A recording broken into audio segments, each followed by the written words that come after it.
We are back. What I'm doing right now, I'm using actually some Minitaire paint in my, this is the Paasche Vision. It's one of their newer brushes that came out a while ago, and I was trying to run the 0.2 in it, and that needle is so fine, you probably have to run ink through it or washes. Paint would just clog up right away. I thought there was something wrong with the brush. I went up to, instead of the 0.2, there's a 0.25, which I don't have yet. This is a 0.38 needle, and it's running flawlessly.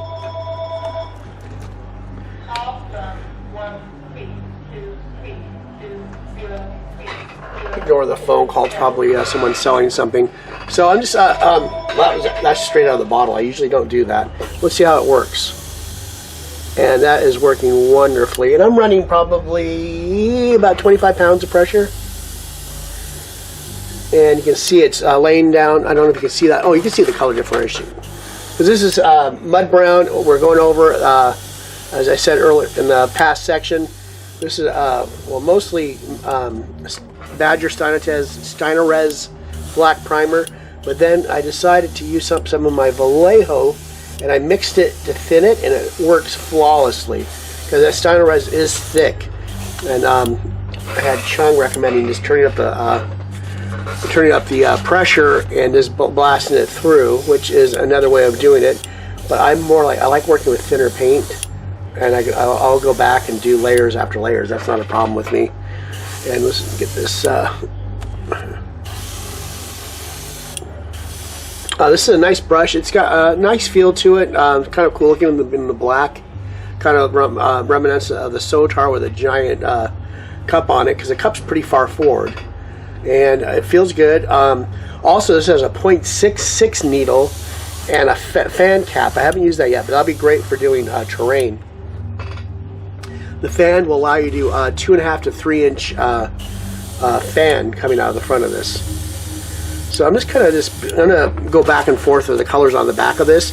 I have a feeling that this is, since this is not part of, this is, you know, not a finished section, I'm gonna probably black this all out. But I'm just gonna run some color through it right now, just for the sake of running color through it, I guess. And another thing I like thinning my paint. This is the same one. It worked out of the bottle. Maybe getting a little bit of tip dry. Not so bad yet. But this is probably thinned out 70% paint, 30% alcohol water mixture. And you've seen these before. I'm going to try the, this is 91% alcohol and distilled water. Or 91%. Yeah, I just ordered some 99% off of Amazon, and see if there's any significant difference, but that's always been recommended to use a higher percentage alcohol with this. But you can see this paint just comes out beautifully, and this brush is nice. It's got nice response.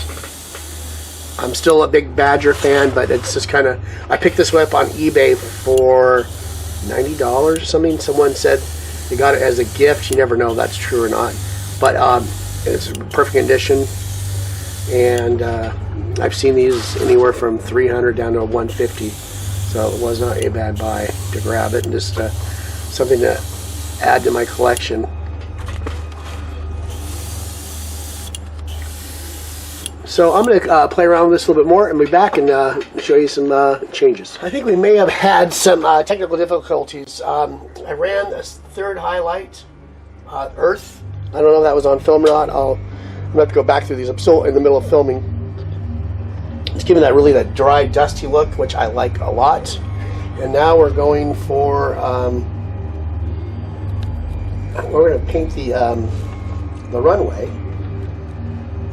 And let's get a charged stone. I think that'd be a good color to start with.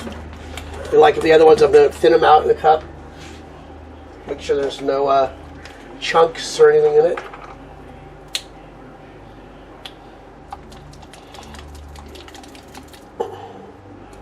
I should run a agitator. I'll be back in a second, and we'll lay it on. So I am back. I got the charged stone in the brush. I gotta pull this rod out, so I don't want to get paint. I'm gonna paint it eventually, but I don't want to put a bunch of coats on it until I'm ready. And let's see if I can tilt this up a little bit. Oh, I got a chip. Oh, that's not cool.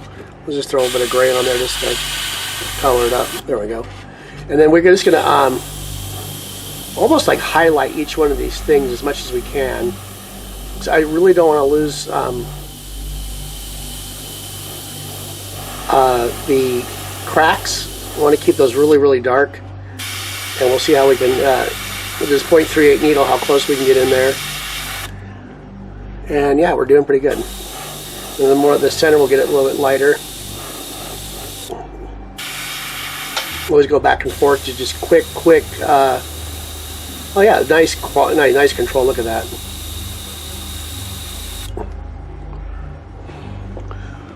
God, it looks more. What I'm seeing on the monitor on the side of my camera is actually brighter than what I'm laying. What it looks like I'm laying down. It's kind of crazy.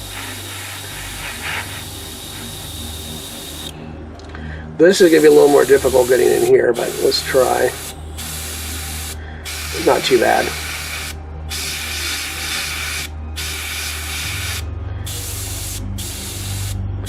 Try not to put on these little pieces. Try not to blow the paint out on it.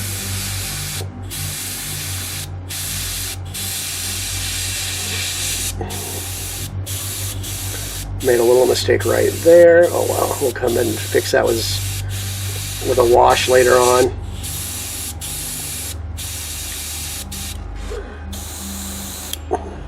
Feels like I'm losing the. Oh, we got the paint coming back again. Worry about dry tip with right now.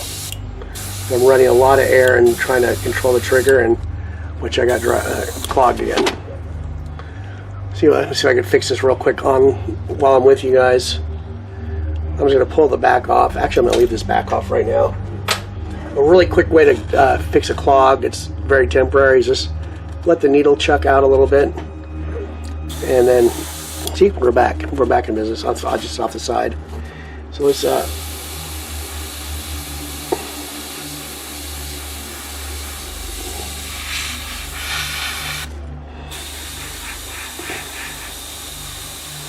we're going to even lighten this up later more. If you ever look at a runway, it's almost like pavement. It's not really asphalt. That's why I didn't really go with more texture on this. So I think it's a very close match to asphalt at this scale. The sanded texture of the floor tile. I just made a little mistake there. Oh well.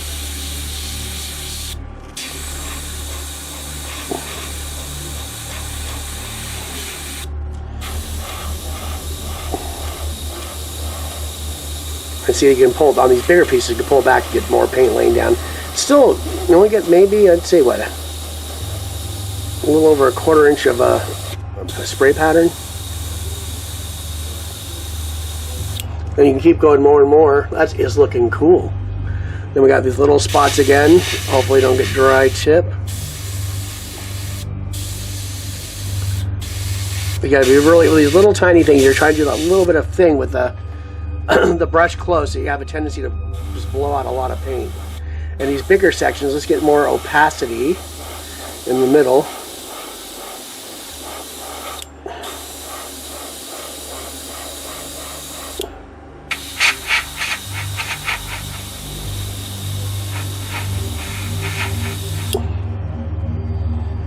Looking pretty cool.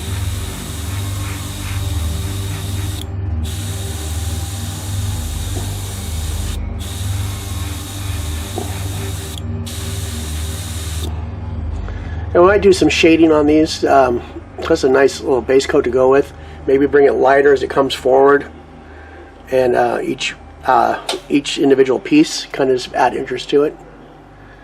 But it does look like this looks like broken asphalt right now. But we're going to lighten it up some more. It might come in with a smaller needle and a different brush. For some reason, this one's got some kind of weird. I must have put glue on it or something, and it's picking up changing the tone. Got clogged again. We'll see if we can get one more of these before the needle's not dry, so it's. Oh. So let's try that. This is a little.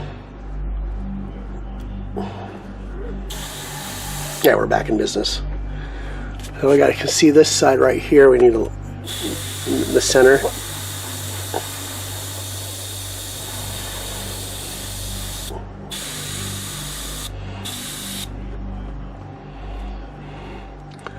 So I'm going to leave that at that. We'll be back. We're going to do another highlight, and we'll see you in a second. Yeah, so you can see my thumb.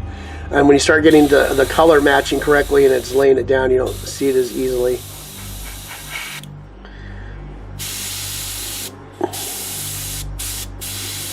Yeah, some of these tighter areas, we're going to have to go in with a wash. So I really want to emphasize this alligatoring.